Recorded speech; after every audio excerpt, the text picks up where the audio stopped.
नवाचार का मतलब नया नया प्रकार का आचार नहीं होता,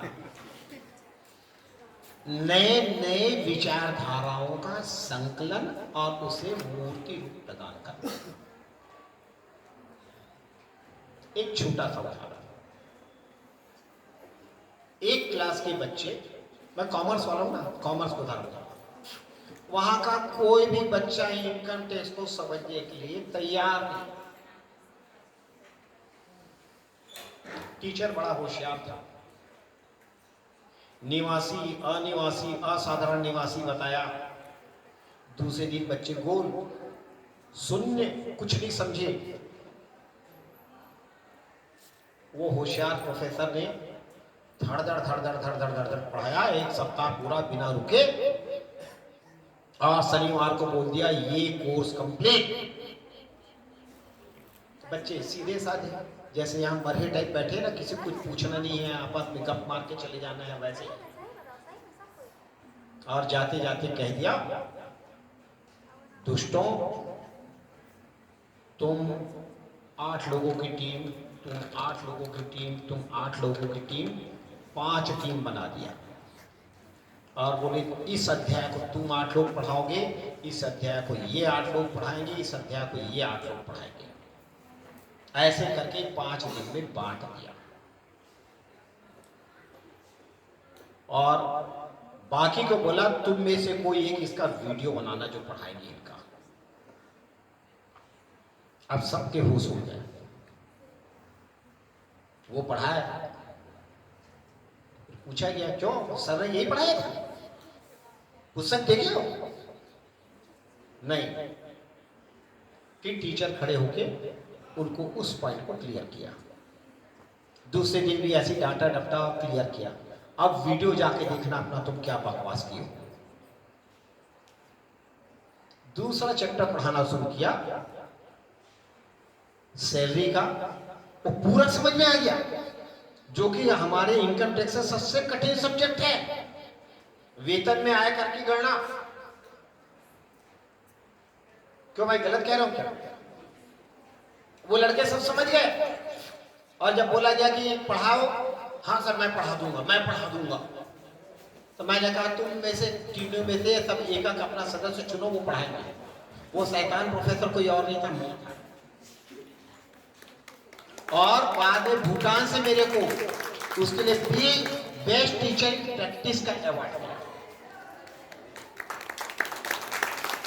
जब लड़का समझने की कोशिश ना करे, लड़की समझने की कोशिश ना करे ना, तो उनको वैसे हकाल दो। जैसे गाय जब चरने के लिए नहीं निकलती घर के बाहर तो डंडा मार के भगा देते हैं ना, और जब वो चर के आते तो सीधा घर में ही आती, दूसरा इधर उधर नहीं जाती हो, डंडा खाने के बाद ही घर ही आती है। और दूसरे दिन एक बार ऐसा करो, गाय तुरंत बाहर, और दूसरे दिन उसके जैसे ही संकल्प खोलो अपने आप बाहर।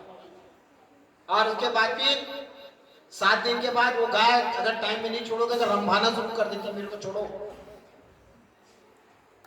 ये बच्चे हैं ना, उन्हीं जानवरों में से एक है। मेरे को बोल देना घर में जाके गुप्ता सर हमको जानवर बोले, हमको रस्सी बांध के रखना, मेरे को कोई डर नहीं पड़ा है। मेरा कहने का मतलब है जानवर में जो भोलापन होता है, गतिशीलता को स्वरूप प्रदान करने को होता है। मेरे मोहल्ले में 4-6 कुत्ते रोज काटते थे, रोज लोगों को दौड़ाते थे। मैंने पुचकार के अपने घर में खाना खिलाना शुरू किया। स्कूल के जाने के टाइम में उनको खाना देता था और घर के अंदर कर देता था, तो बच्चों को दौड़ाता नहीं था। शाम को आने के समय फिर तो 2 रोटी डाल के घर के अंदर कर लिया। आज स्थिति हो गई कि वो रास्ते में कोई निकलता है तब भी नहीं भोगते हैं। वो समझ गया कि यहाँ मोहल्ले के लोग खाना रोटी देते, भैया इसे शराफत से रहो, नहीं तो रोटी भी बंद हो जाएगी। ऐसे ये बच्चे हैं, इनको जब तक ज्ञान देते रहोगे ना, और इनको ऐसा महसूस होगा कि हमारे ज्ञान दिया गया ज्ञान उनके लिए महत्वपूर्ण है, उनकी इज्जत में आ रही है, उनके जीवन में आ रही है, तो उसे स्वीकार करेंगे। और जिस दिन हम बता देंगे अरे पढ़ ले यार, तुम पुस्तक से पढ़ लेना, अजय माला में मिल जाएगा, हम जैसी शॉर्टकट उसको बताएंगे, वो हमारी उपेक्षा करना शुरू कर देगा, और वो हमारी नहीं पूरी शिक्षा की ऐसी तैसी कर देगा। और वो वही बीमारी हुई है आज। आपके सामने पूछवाए ना, कितने लोग सीरीज लिए हो, कितने लोग पुस्तक लिए हो। 10% लोग भी पुस्तक नहीं लिए थे, जानबूझ के दिखावे का हाथ उठाए थे। उनका चेहरा बता रहा था, वो मेरे से नजर छुपा रहे थे, कौन सी पुस्तक खरीदे करके पूछ रहे थे। मैं जान रहा हूँ, सच बोल रहा हूँ, नहीं बोल रहा हूँ। हाँ, वो देखो वही झूठी लड़की पकड़ा गई, मेरे को दिख रही, उसका दांत चमक रहा है, सफेद शर्ट पहनी है, बाल कटी हुई तरीके दिख रही है पर कटी नहीं है।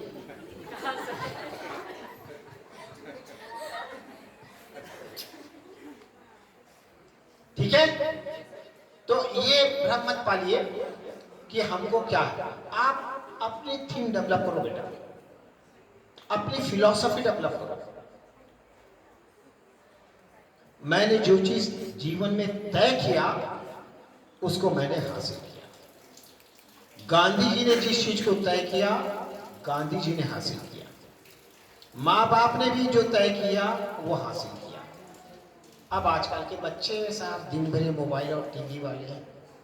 ये हासिल करने के लिए मोबाइल हासिल पहले करते हैं, उसका चिट्ठी चैटर के बाद हासिल करते हैं और वो यूजलेस निकल जाता है। फिर बोलते हैं ब्रेकअप हो गया, हायरान ब्रेकअप हो गया। ये बंद करो, ये सब ड्रामा बंद करो, ये ड्रामा। जीवन का लक्ष्य देखो, ये छात्र जीवन यानी ज्ञानार्जन का, ये उम्र दोबारा नहीं आएगी बेटा, तरस जाओगे। और कॉलेज की मस्ती दोबारा नहीं मिलेगी। जो वो कहता है, वो पुराने मठे में उठने वाली गुट्टी की तरह है, जो क्षण भर घूमता है और दूसरे दिन मर जाता है और अपनी प्रजाति को फैला के चल देता है। और तुम लोग सब उसी घुनघुट्टी के चक्कर में फंसे हुए हो, जो भिनभिना रहे हो और न दही खा पा रहे हो, न पूरा जीवन जी पा रहे हो। तो ये मेरा निचोड़ था।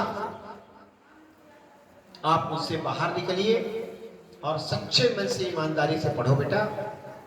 माँ बाप इतना मेहनत करके कमाते बेटा, सच बता रहा हूं, मैं भी तुम लोगों के टाइप लापरवाह तो नहीं था, पर मैं जब अपने बच्चे को पढ़ाया ना, तो मेरे को समझ में आया यार क्या तकलीफ है बच्चे को पढ़ाना।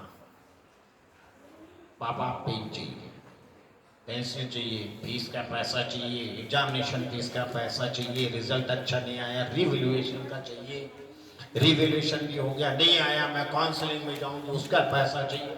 अरे गला फाड़ फाड़ के माँ बाप देते रहते हैं और तुम मोबाइल में हाय रे हो रे करके अपना समय काट देते हो और आखिर मोबाइल रिचार्ज का पैसा और ले लेते हो।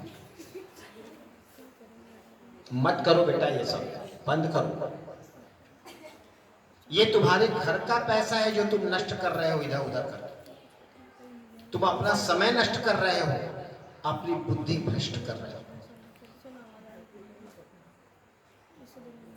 ठीक है, तो जितने लोग मेरे बात को सुने हो मानोगे, हाथ उठाओ यार पहले। ये सच्ची का हाथ है, ठाकुर इनके पूरे हाथ काट लो।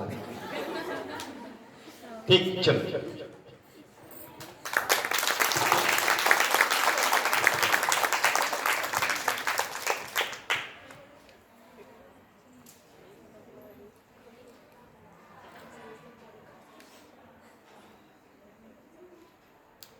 धन्यवाद सर। हमने डॉक्टर पतंजलि सर को सुना, उन्होंने NEP 2020 के बारे में विस्तृत जानकारी दी। उसके पश्चात प्रोफेसर डॉक्टर तपीश चंद्र गुप्ता सर ने हमें कई प्रश्नों के उत्तर दिए और मुझे लगता है हम सभी उनके उत्तरों से संतुष्ट